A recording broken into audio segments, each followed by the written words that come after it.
Hey everyone, how are things? This is Connor here, also known as Warnock. I'm after opening up my Pro Tools session for Science, and to be honest, I haven't looked at this in quite a few months. I actually haven't looked at it since I got this track sent off for mastering at Manor Park Studios with Neil Clatterwood. Uh, by the way, he did just a great job. He really gave the song the extra bit of juice and life that it needed. Um, so this is just for like audio nerds or people that just like kind of session breakdowns of songs, which I do, and so I thought it'd be a bit of fun to do it for this song. So let's just let this play here for a moment.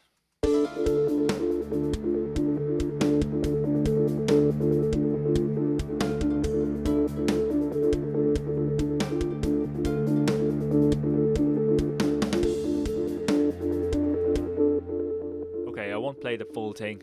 If you want to listen to the full track, it's on Spotify or it's on YouTube as well.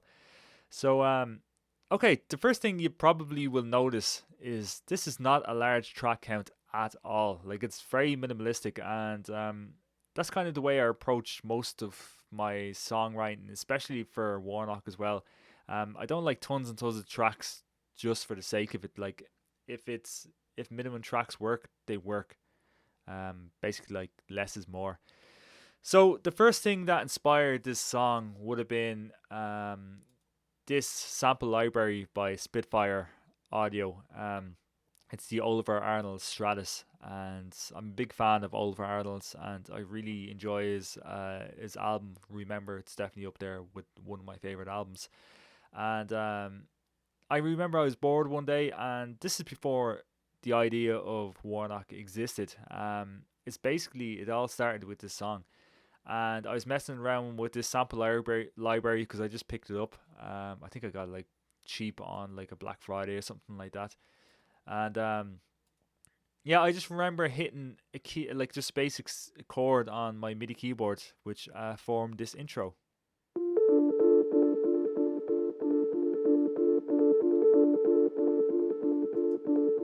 And there was something about that that just inspired me to just write something. The majority of the song came together quite quickly, and then I spent quite a few weeks just really refining it and making sure that I wasn't putting in extra stuff for the sake of it.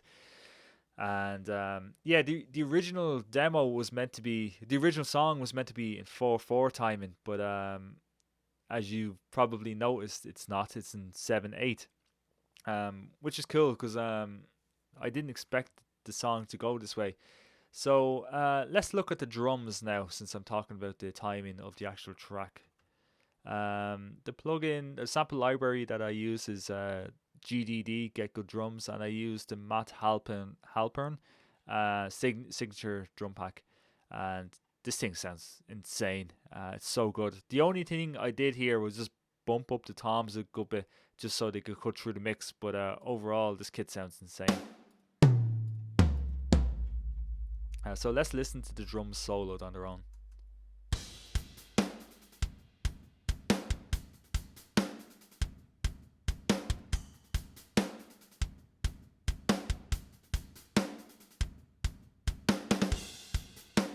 I love this. I love the sound of them drums there. The cool thing about the sample library is that you can do a load of ghost notes. You probably heard this load of snare ghost notes in this track, and they sound so good and sound quite realistic in the recording, which is cool. And look, as you can see here, there's no further processing. It's just the actual sample library doing its thing. And it's the same for the rest of the tracks. I don't like pumping a load of plugins on top of tracks. Like I try to get everything sounding great from the beginning. Um, the only plugin that has three plugins is this Moon guitar, which I'll go back to in a few minutes. Okay, so there's a second Stratus here. Let's see what the preset is. Right, it's called Loop Rhythms. This part sounds pretty cool from what I remembered.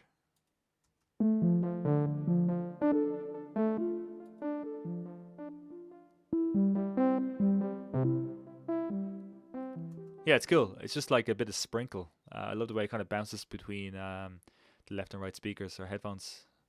And then there's this one here. The preset is Swarms.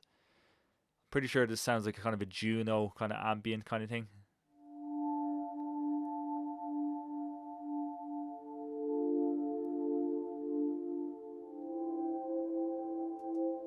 Yeah, I love that sound. It's just so lovely and ambient.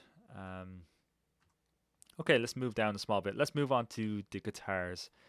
So I like kind of doing textural stuff with guitars just for a bit of background kind of layering. So this track is just like high gain kind of, again, ambient kind of stuff.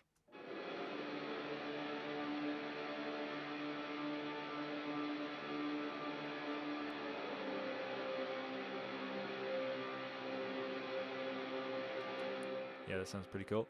And then I use this archetype plugin by Neural DSP, which I use for basically most of my recordings, especially with Warnock. And yeah, you can see that the reverb, the dry and wet, is all the way up to give that kind of just drowned out kind of effect. And I think this guitar here also has a kind of a similar thing going on.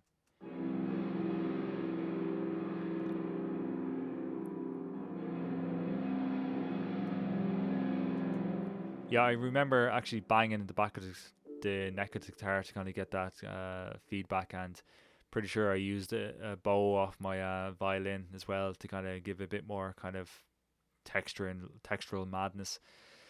Um, I'll get back to the outro guitars at the end, the big kind of loud, badass, chaotic outro. Um, Next up is the Moon guitar. So this is like a free sample library from Spitfire Audio. You'd swear I was actually endorsing these guys or sponsored. This is not a sponsored video at all. I just use a lot of their stuff. So this is called the Amplified Cello, and again, it's free. No, sorry, my mistake. I clicked on the wrong one there. It's this one here. It's called Moon Guitar Ensemble. There you go. Let's see what it sounds like.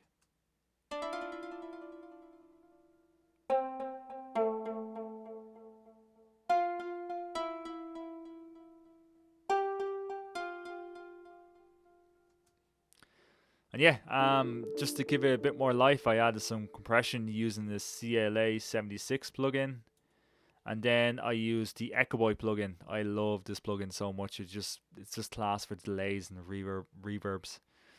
I use in pretty much all my recordings. And then we have our cello, which is again Spitfire Audio. This is a free sample library called Amplified Cello Quartet, and I like the sound of this. It sounds pretty cool.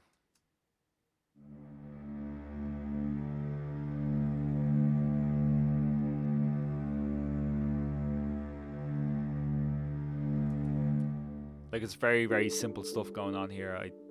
I don't really change many notes throughout that section, but it's cool. That cello sounds very gritty for a cello. Like, it obviously was processed when they were making that sample library. Okay, the outro. This is the good stuff where it gets loud. I'll look at the bass first and just let the bass play.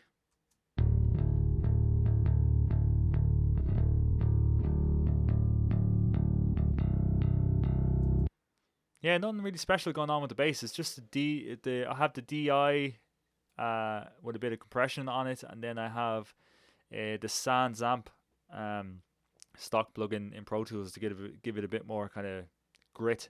As you can see, I went to a crunchy bass there, and then just I must have messed around with the dials a small bit.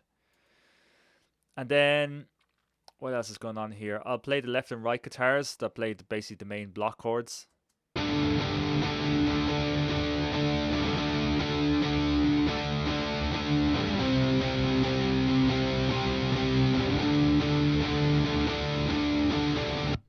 And then after that, the kind of octave guitars come in.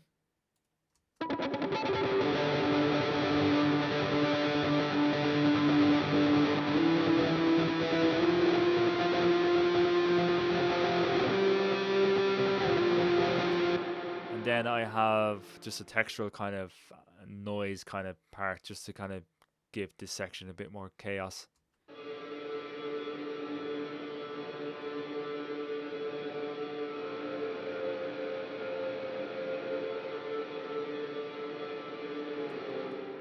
And then, yeah, in context, the whole section all together with the drums and everything.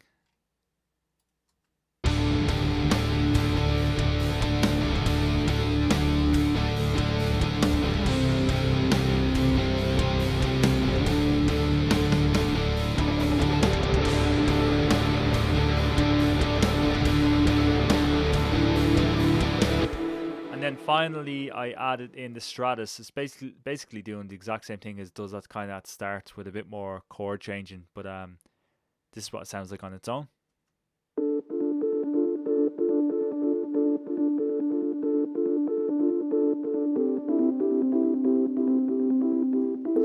And then in context with the mix, it sounds pretty cool. Just gives it an extra layer of chaos to it.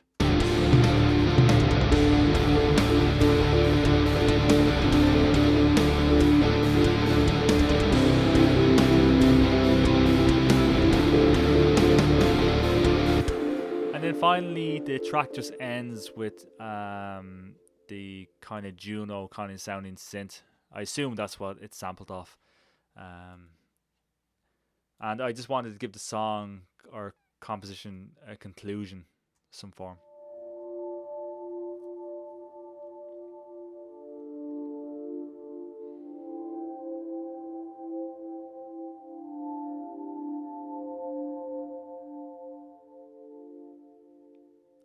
I love that tail at the end, the way it kind of trails off.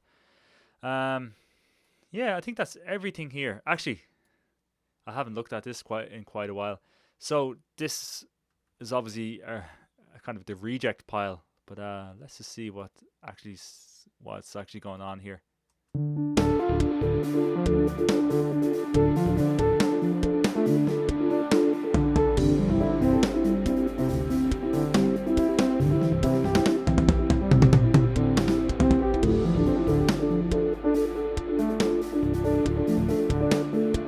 Yeah, obviously I can see why I didn't kind of do anything with that, but it sounds cool.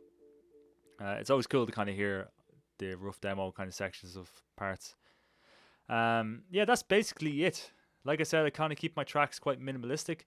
Since I was dealing with programming drums, because I only have a tiny studio, I actually can't record real live drums. I'd love to do that, but given the situation that I was in, this worked out excellent, and I can't really argue with what I have like as a final kind of product. So I'm happy with this.